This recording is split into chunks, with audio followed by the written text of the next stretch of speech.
अस्सलाम वालेकुम, नमस्कार।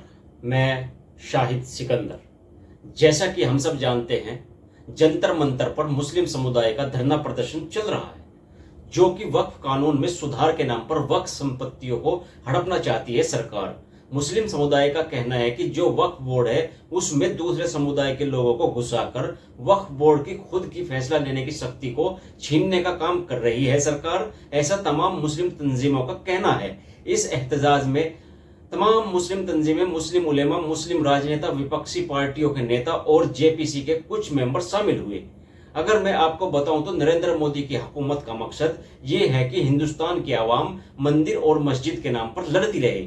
मोदी सरकार कलेक्टर को इख्तियार देना चाहती है ताकि अपनी मनमानी करके जिस भी जमीन को हड़पना चाहे उस पर नोटिस चिपका दिया जाएगा और सरकार उस पर कब्जा कर लेगी। इस बिल को लाकर मोदी सरकार भारत के मुसलमानों से उनकी सियासी और मजहबी शनाख्त को छीन लेना चाहती है। आखिर क्या वजह है? जब हिंदू धर्म की प्रॉपर्टीज में, मंदिरों में, सिखों के गुरुद्वारों की प्रॉपर्टीज में कोई गैर हिंदू या गैर सिख मेंबर नहीं बन सकता, तो मुसलमानों की प्रॉपर्टीज में क्यों बन सकता है? इससे इनकी साफ मंशा है, ये सरकार वक्फ को हड़पना चाहती है। वक्फ बोर्ड क्या है? वक्फ बोर्ड क्यों बनाया गया?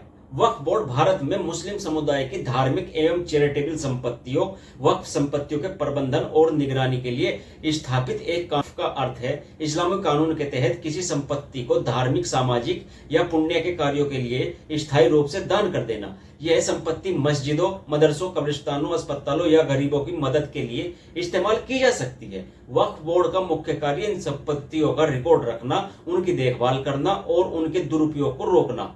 भारत में वक्फ बोर्ड की स्थापना वक्फ अधिनियम 1954 के तहत हुई। यह कानून भारतीय संसद द्वारा पारित किया गया था, जिसके पीछे मुख्य उद्देश्य था देश भर में फैली वक्फ संपत्तियों को व्यवस्थित ढंग से प्रबंधित करना। आजादी के बाद भारत सरकार ने विभिन्न धर्मों की संपत्तियों के प्रबंधन के लिए अलग अलग कानून बनाए, जैसे हिंदू धर्म एवं चैरिटेबल संपत्ति अधिनियम 1951। वक्फ अधिनियम भी इसी श्रृंखला का हिस्सा था। ऐसा क्या हुआ जो वक्फ अधिनियम बनाना पड़ा? आजादी से पहले वक्फ संपत्तियों का प्रबंधन स्थानीय ट्रस्टों या धार्मिक नेताओं के हाथ में था, जिससे अक्सर अनियमितताएं और भ्रष्टाचार होता था। संपत्तियों के मालिकाना हक को लेकर विवाद बढ़ रहे थे, जिससे निपटने के लिए एक केंद्रीय प्राधिकरण की आवश्यकता थी। ब्रिटिश काल और विभाजन के दौरान कई वक्फ संपत्तियों उपेक्षित या अतिक्रमण का शिकार हो गई थी। नए कानून का लक्ष्य इन्हें बचाना था। प्रत्येक राज्य में एक बोर्ड होता है जिसमें मुस्लिम समुदाय के प्रतिनिधि, राज्य सरकार के नॉमिनी और धार्मिक विद्वान शामिल होते हैं। केंद्रीय वक्फ परिषद होती है। यह सभी राज्य बोर्डों को मार्गदर्शन देती है और केंद्र सरकार के अधीन काम करती है। भारत में वक्फ संपत्तियों के प्रबंधन और सरकारी हस्तक्षेप को लेकर मुस्लिम समुदाय और विपक्षी दलों की आपत्तियां मुख्य रूप से चुनिंदा टारगेटिंग, धार्मिक स्वायत्तता के हनन और सांप्रदायिक एजेंडे के संदेह पर केंद्रित है। साथ ही यह सवाल भी उठता है कि अन्य धर्मों के ट्रस्टों जैसे हिंदू मंदिर, सिख गुरुद्वारे, ईसाई चर्च के मुकाबले सिर्फ वक्फ संपत्तियों पर ही सरकारी दबाव क्यों है? मुस्लिम नेताओं और विद्वानों का तर्क है वक्फ अधिनियम 1995 के तहत बोर्ड को संपत्ति प्रबंधन का अधिकार दिया गया है, जो संविधान के अनुच्छेद 26 धार्मिक स्वतंत्रता और अनुच्छेद 30 अल्पसंख्यक शैक्षणिक संस्थान चलाने का अधिकार के अनुरूप है। सरकार का हस्तक्षेप इस स्वायत्तता को कमजोर करता है, जिससे मुसलमानों को लगता है कि उनके धार्मिक अधिकारों पर हमला हो रहा है। मुस्लिम संगठनों का कहना है कि भारत में हिंदू, सिख या ईसाई धार्मिक संस्थाओं की तुलना में वक्फ संपत्तियों को ज्यादा सख्ती से टारगेट किया जा रहा है। उदाहरण के लिए कर्नाटक में 2022 में राज्य सरकार ने वक्फ संपत्तियों का सर्वे शुरू किया, लेकिन मंदिरों या मठों की संपत्तियों के लिए ऐसा कोई कदम नहीं उठाया। इसी तरीके से दिल्ली निजामुद्दीन दरगाह की 123 एकड़ जमीन को पब्लिक प्रोजेक्ट के नाम पर अधिग्रहण की कोशिश हुई, जबकि आसपास के मंदिरों की जमीन को छूट दे दी गई। कई मुस्लिम नेताओं को आशंका है कि वक्फ संपत्तियों को राष्ट्रीय विकास या सार्वजनिक हितों के नाम पर सरकारी प्रोजेक्ट जैसे हाईवे, मेट्रो के नाम पर हड़प लिया जाएगा। ताजा मामला उत्तर प्रदेश का है। उत्तर प्रदेश में मथुरा वृंदावन क्षेत्र में कुछ वक्फ जमीनों को पर्यटन सूचित किया गया, जिसे समुदाय ने ऐतिहासिक विरासत को मिटाने की साजिश बताया, जिससे कानूनी प्रावधानों का दुरुपयोग हो रहा है। वक्फ अधिनियम की धारा 4 पर विवाद है। इसके तहत बोर्ड किसी भी संपत्ति को वक्फ घोषित कर सकता है, भले ही उसका दस्तावेजी सबूत न हो। सरकार इसे खत्म करना चाहती है। मुस्लिम पक्ष का कहना है कि यह प्रावधान ऐतिहासिक न्याय को ठीक करने के लिए है, क्योंकि ब्रिटिश काल और विभाजन के दौरान कई वक्फ संपत्तियों के दस्तावेज नष्ट हो गए थे।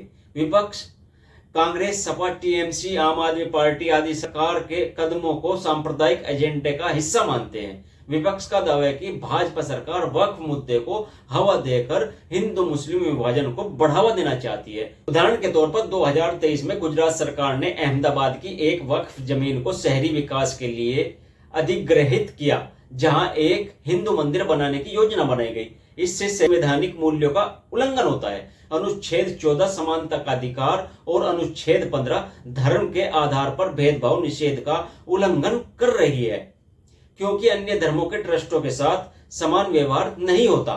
ये मुस्लिम विरोधी नीतियों की एक कड़ी है, जैसे नागरिकता संशोधन अधिनियम, CAA, हिजाब विवाद और गोमांस कानूनों की मुस्लिमों पर हमला है।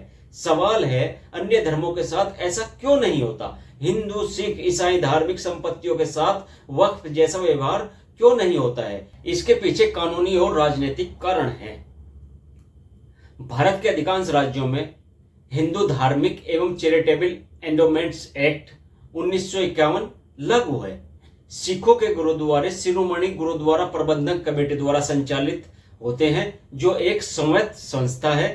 पंजाब सरकार का इस पर कोई सीधा नियंत्रण नहीं है।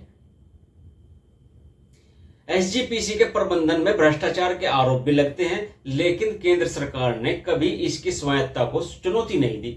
ईसाई चर्च और मिशनरी स्कूलों को अनुच्छेद 30 के तहत विशेष अधिकार प्राप्त है। इनकी संपत्तियों का प्रबंधन चर्च की इकाइयां करती है। जहां वक्फ संपत्तियों के प्रबंधन में केंद्र सक्रिय भूमिका चाहती है, वहीं हिंदू मंदिरों के प्रबंधन को लेकर उसकी निष्क्रियता बरकरार है। इसका राजनीतिक कारण है। मुस्लिम वोट बैंक पर भरोसा न होने के कारण भाजपा सरकार को इस समुदाय की प्रतिक्रिया की चिंता कम है। कम क्या, चिंता है ही नहीं, जबकि हिंदू मंदिरों के मुद्दे पर सीधे हिंदू भावनाएं आहत हो सकती है। वक्फ मुद्दे को उछालकर सरकार एक तरफ हिंदू मतदाताओं को यह एहसास दिलाती है कि वह अल्पसंख्यक तुष्टिकरण के खिलाफ है, तो दूसरी ओर मुस्लिम विरोधी रणनीति से हिंदू वोटों को एकजुट करती है। आज के लिए इतना ही। जय हिंद, हिंदुस्तान जिंदाबाद।